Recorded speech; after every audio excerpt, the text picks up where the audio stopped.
സിദ്ധു പറഞ്ഞത് മനസ്സിലാകാതെ അവനെ നോക്കിയപ്പോൾ അവൻ അവളെ ചേർത്ത് പിടിച്ച് വീടിൻ്റെ അകത്തേക്ക് കയറാൻ തുടങ്ങി. വീടിൻ്റെ ചുവരിലുള്ള പേര് കണ്ട് അവളുടെ കണ്ണുകൾ തിളങ്ങി. സിദ്ധാക്ഷി.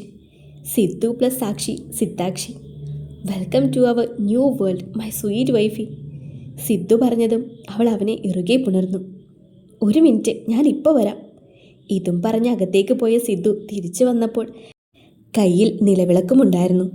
ഇതൊന്നും തരാൻ ഇവിടെ വേറെ ആരുമില്ല എൻ്റെ ഭാര്യ. അതുകൊണ്ട് ഈ വിളക്ക് വാങ്ങി ഐശ്വര്യമായിട്ട് നമ്മുടെ പുതിയ വീട്ടിലേക്ക് കയറിക്കും. സിദ്ധുവിൻ്റെ കയ്യിൽ നിന്നും വിളക്ക് വാങ്ങി പുതിയ ജീവിതത്തിലേക്ക് കയറിയപ്പോൾ ആത്മാക്കളുടെ സന്തോഷമെന്ന പോലെ പുറത്ത് മഴ ശക്തമായിരുന്നു. ഈ വീട് ഏട്ടൻ എന്നോട് പറഞ്ഞില്ലല്ലോ. ശരിക്കും എന്താ ഇവിടെ നടക്കുന്നത്?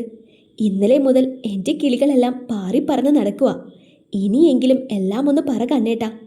പറയാം. നിനക്ക് ഈ വീട് ഇഷ്ടായോ? ഒരുപാട്.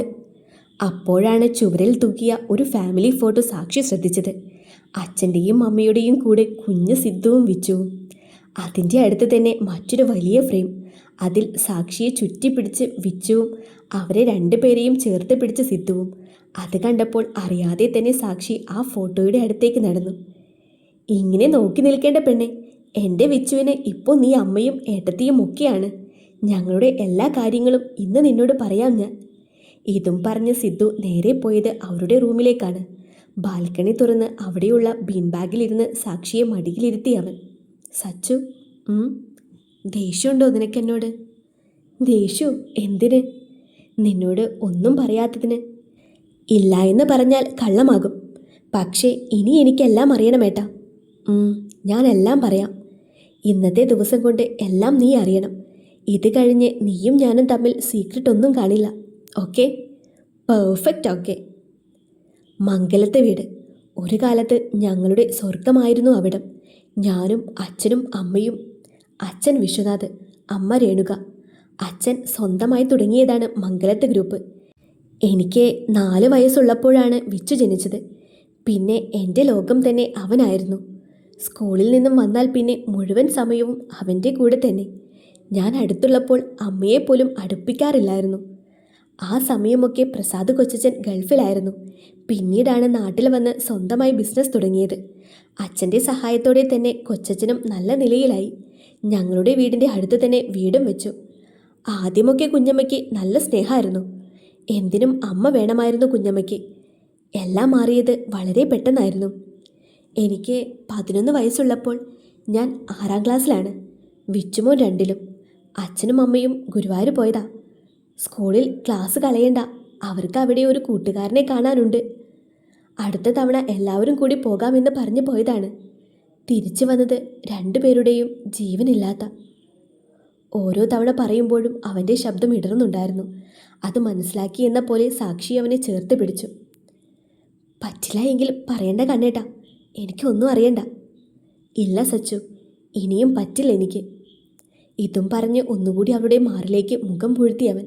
സിദ്ധുവിൻ്റെ വിഷമം മനസ്സിലാക്കി എന്ന പോലെ അവൻ്റെ തലയിൽ തലോടി അവൾ. കുറച്ചു നേരത്തിന് ശേഷം നോർമലായി എന്ന് തോന്നിയപ്പോൾ അവൻ ബാക്കി പറയാൻ തുടങ്ങി. അച്ഛൻ്റെയും അമ്മയുടെയും അടുത്ത് വിച്ചുവിനെ കൊണ്ട് നിൽക്കുമ്പോൾ എനിക്കൊന്നും അറിയില്ലായിരുന്നു സച്ചു. മുന്നോട്ടുള്ള ജീവിതം എങ്ങനെയെന്ന് ഒരു പിടിയുമില്ലായിരുന്നു. വിച്ചുവിനെ കൂട്ടി അവരുടെ ചിതയ്ക്ക് തീ വയ്ക്കുമ്പോൾ ആദ്യമായി അച്ഛനോട് എനിക്ക് ദേഷ്യം തോന്നി, ഞങ്ങളെ കൂടെ കൊണ്ടുപോകാത്തതിന്. ആ ദിവസം കൊട്ടാരം പോലുള്ള വീട്ടിൽ ഒറ്റപ്പെടൽ എന്താ എന്ന് ഞാൻ അറിഞ്ഞു. വിച്ചുവിനെ ചേർത്ത് പിടിച്ചുറങ്ങുമ്പോൾ ഭാവി എന്താ എന്ന് എൻ്റെ മുന്നിൽ ഒരു ചോദ്യചിഹ്നമായിരുന്നു. ജീവിതം എന്താ എന്ന് പോലും അറിയാത്ത പ്രായം. 11 വയസ്സിൽ അനാഥനായവൻ. നമുക്ക് ആരൊക്കെയുണ്ട് എന്ന് പറഞ്ഞാലും അച്ഛനും അമ്മയും കൂടെപ്പിറപ്പും അവരെ പോലെ വേറെ ആരും വരില്ല എന്ന് പിന്നീടുള്ള ജീവിതം കൊണ്ട് ഞാൻ മനസ്സിലാക്കി. ഞങ്ങളെ നോക്കാൻ ആരുമില്ലാത്തതുകൊണ്ടും ആ വീട്ടിൽ നിന്നാൽ ഞങ്ങൾക്ക് എന്തെങ്കിലും പറ്റുമെന്നൊക്കെയുള്ള പേടി കൊണ്ട് കൊച്ചച്ഛൻ ഞങ്ങളെ അവരുടെ വീട്ടിലേക്ക് കൊണ്ടുവന്നു. ആദ്യമൊക്കെ കുഞ്ഞമ്മയ്ക്ക് നല്ല സ്നേഹമായിരുന്നു. പക്ഷേ പിന്നീട് അതൊക്കെ മാറി. വിച്ചുമോൻ കുഞ്ഞല്ലേ, വിശക്കുമ്പോൾ അവൻ ആഹാരം ചോദിക്കും. അപ്പോൾ കുഞ്ഞമ്മ പറയും, നിന്റെ വീട്ടിൽ നിന്നും ഒന്നും ഇവിടെ കൊണ്ടുവന്നിട്ടില്ലല്ലോ, പിന്നെ എന്തിനാ നീ ഇങ്ങനെ ചോദിക്കുന്നത് എന്ന്. കൊച്ചച്ഛൻ കേൾക്കിയൊന്നും പറയില്ല അവർ. ഞാൻ വേണമെങ്കിൽ പട്ടിണി കിടക്കും, പക്ഷേ വിച്ചു അവൻ ഞങ്ങളുടെ രാജകുമാരനല്ലേ. അങ്ങനെ ഒരു ദിവസം കുഞ്ഞമ്മ ഇല്ലാത്തപ്പോൾ ഞാനെല്ലാം കൊച്ചച്ഛനോട് പറഞ്ഞു. അപ്പോഴാ കൊച്ചച്ഛൻ പറഞ്ഞത്, അച്ഛൻ സ്വത്തുക്കളെല്ലാം മരിക്കുന്നതിന് മുൻപ് വീതം വെച്ചു. മംഗലത്ത് ഗ്രൂപ്പ് രണ്ടാക്കി.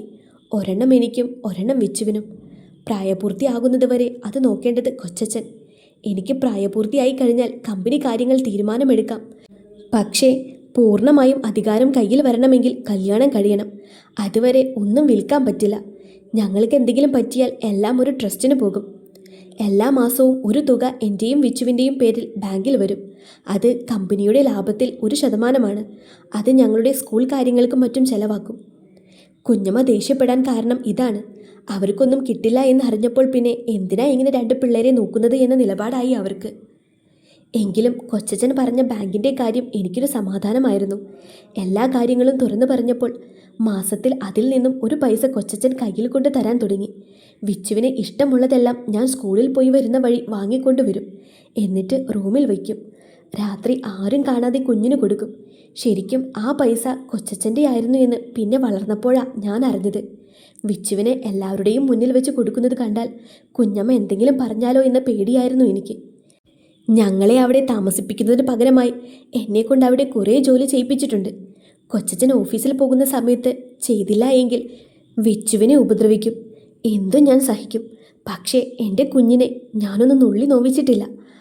എൻ്റെ മോനെ ഉപദ്രവിക്കുക എന്ന് എനിക്കത് കണ്ടു നിൽക്കാൻ പോലും പറ്റുന്നുണ്ടായിരുന്നില്ല സച്ചു.